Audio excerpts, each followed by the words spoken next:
Kapit, Senyor. May buntag kaninyong tanan. Mga igsuon, kasagaran nga mga nadungog nato karon nga si Manaha, kung kita nagsubay, mga buhat gayod sa pag-ayo ni Kristo sa mga masakiton, nga pinaagi gayod sa iyang gahom sa pulong, gahom sa pagtandog, sila nga nangaayong tanan. Karon na ba sinugdanan sa tuig, buwan sa January? Atong bantayan nga daghan kanato nga dunay mga sintomas sama sa sipon ug ubo. Mao jud ni akong ikahadlukan pod kay sa miaging simana, bisan gani kagahapon gilok-gilok ako ang tilaok. Kulbaan ko, ibasin dili ko ka misa karon.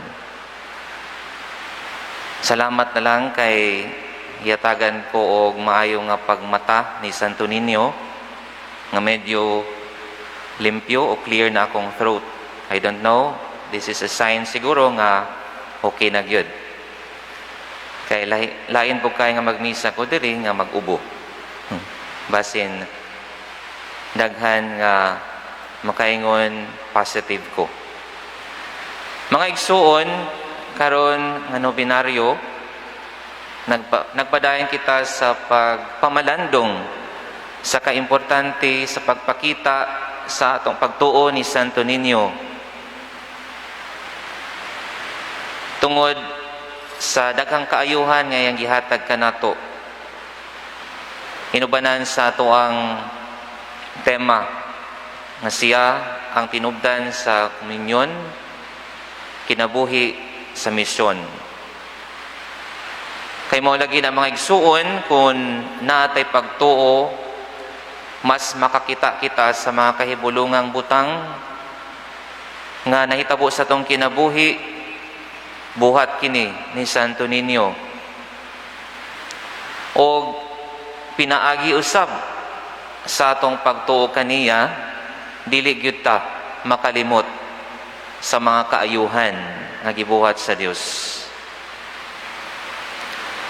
Kalimtan man nato ang atong utang sa atong mga silingan, pero nun kagayod ang Dios. Mao po ni kasagaran nga sakit karon, no? Aside sa sipon o ubo, kining Alzheimer's matod pa. Labi na kung paninglan ta sa atong mga utang. O dili lang kay Alzheimer's, sakit pod sa mata. Kay di naman makatanaw sa naningil, sakit pod sa dunggan, no? Kay di na pod makadungog kung paninglan. Mo nang daghan jud ang ayuhonon si Santo Niño nato karon. Kay sa katapusan, paninglon gyud kita sa Dios. O wala kitay ikyas kaniya. Mga igsuon, kay nanganhi man kita o misimba ang Santo Niño, nagpailalang kini nga wa gyud nato hikalimti ang iyang kaayo nga rika nato. Bahala nagkapoy, bahala nagnatay mga gipamati, bahala naginit, kay human ra ba ni atong audit, murag wala ko kahinomdom nga miulan nga may taligsik pero kasagaran init. Bahala nagwalay tulog, bahala nagdaghan mga kaigsuon nato nga naglinya, isugdan sa paglinya sa gasolina, linya sa tubig, linya sa pag-charge, hantod abot karon linya aron sa pagdagkot. Unsa kini nga mga buhat, timaan lang kini nga andam gyud ta mo penitensya. Timaan sa atong pasalamat usab sa mga kaayuhan nagihatag kanato ni Santo Niño. Pareha aning paralitiko sa ato ang istorya sa Ebanghelyo mga igsuon. Naglisod naman unta siya sa pagduol kay dili lagi kalakaw. Bisan gani di ay nga dunay magtabang kanato aron makaduol, maglisod gihapon siya. Pero timaan nga wa joy makapapugong kun buhat sa pagtuo sa pagduol sa Dios. Everything is possible. Kay natuman man gayud nga nakaduol gyud siya. Og sa pagtan-aw ni Kristo nining paralitiko mga igsuon, bisan good kung nakabalo na si Kristo sa iyahang kagahapon, nga puno din siya kasaypanan. Mao siguro kini ang usa sa mga hinungdan nga nung na-paralyze siya. Apan mas mipatigbabaw ang iyang kaluoy alang sa paralitiko. Kay nganuman nakita man ni Kristo nga una sa tanan binuhat kini sa Dios, kinahanglan panggaon. Mosab kini ang nakita ni Santo Niño kanato mga igsuon. Kabalo man siya sa atong mga kalapasan. Apan dili gayud siya kadili sa pagpakitag kaluoy kanato. He has the eyes of mercy alang sa atong tanan. Mao ganing ang hangtod karon nakapadayon kita nga naay maayong panglawas, maayong kabubuton, maayong kinaiya. Mo na mga igsuon sa pagpasaylo ni Kristo sa paralitiko, siya naayo, siya nakabarog. Mo nang kita, mga binuhat man sa Dios, daghang mga panghitabo sa tong kinabuhi, nga ang Dios gayud ang nakapabarog, nakapabangon kanato, human sa daghang mga kalisdanan. Labi na niining pandemya, labi na niining buhat sa Typhoon Odette, sa daghan mga panghitabo sa tong kinabuhi. Diha nato makita nga kumuduol de kita kang Kristo, mamahimong klaro ang tanan. Mamahimong mahinungdanon ang mga panghitabo. Nga makita nato kung unsa gayoy purpose ni ining tanan. Mo kini ang nakita o ato ang nasabtan sa unang pagbasa nga si Samuel mismo gipili sa Dios aron kining mga katawhan sa Dios nga miduol kaniya maklaro kung unsay angay nilang buhaton. They should not always be dependent kaniya, kundili naa na silang kaugalingon, ang strength, ang purpose, ang ilang buhaton, ang ilang tagsa-tagsa nga mga functions, ang ilang katungdanan. Apanon sa may nahitabo, naminaw baka sila, kay nagpatuyang maghihapon sila sa ilang kagustuhan, nga gusto lagi sila hari, no? Nganuman, tungod kay nagpasulabig yapon ang pagkatawhanon mo na nga manggiluyon man ang Ginoo, ingon siya ni Samuel, nahala hatagi sila hari.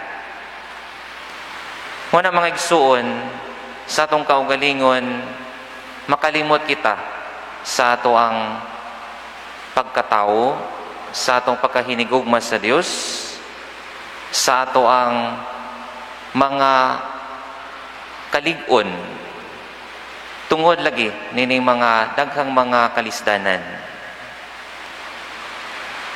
Atong buhaton gayud duol kita sa Dios. So unsa may mga hinungdan kasagaran nganong dili gyud ta makasalig sa atong kaugalingon. Labi na sa mga batanon karon, makaingon ko kining number 1 kining insecurities, no? Mga self-pity, mga walay believe sa kaugalingon. Isip binuhat sa Dios palangitan.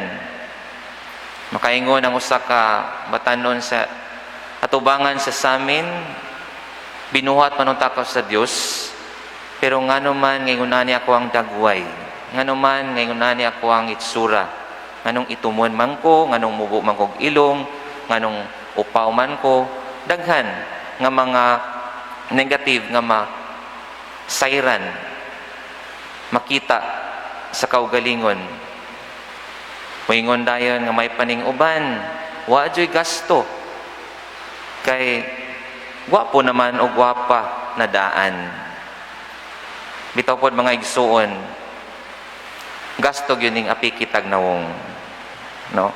Kay mo effort man gyud ta para ma-enhance sa tong dagway aron madawat, dali tang madawat sa katilingban. Pero depende ra po na mga igsuon, kay usually karon personality na may pangitaon sa tao ang kinaiya naman, dili naman ang dagway. Muna mga igsuon, kung bahin ni napakabinuhat sa Dios, daghan magpadala kita sa mga insecurities, mga kasina, mga kaway believe sa kaugalingon, tigyo ta ka kita sa unsay purpose sa Ginoo alang kanato.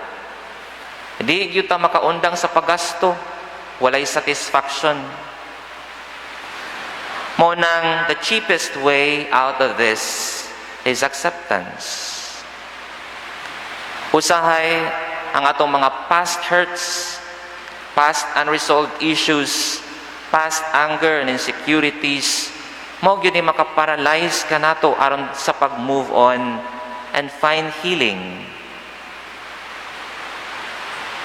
Sayon ra gyud unta kaayo ang reminder karon ni Santo Niño, duol kaniya, pangayog pasaylo, aron makadawat kita sa tanan, ug niining pagiha makalakaw kita nga puno sa kadasig, puno sa gasa sa pagtuo sa Dios. And we will learn that there are more things to appreciate in life than to be ungrateful. Sagdilanggod kina mga butang nga di nato matuman, ang mga butang musukwahi sa atong kagustuhan, ang mga butang nga bati sa atong pananaw, kay naapay mga butang nga mas importante nga angay natong tan-awon mga igsuon. And that is our Lord Santo Niño. So mga igsuon, makaingon ta, na-joy purpose ang tanan. Sama ang anong ingunani atong dagway, ingunani ang atong kahimtang karon, ingunani ang mga panghitabo karon. O kung mas mo focus ta anang purpose, mas mahinungdanon ang tanan natong paninguha.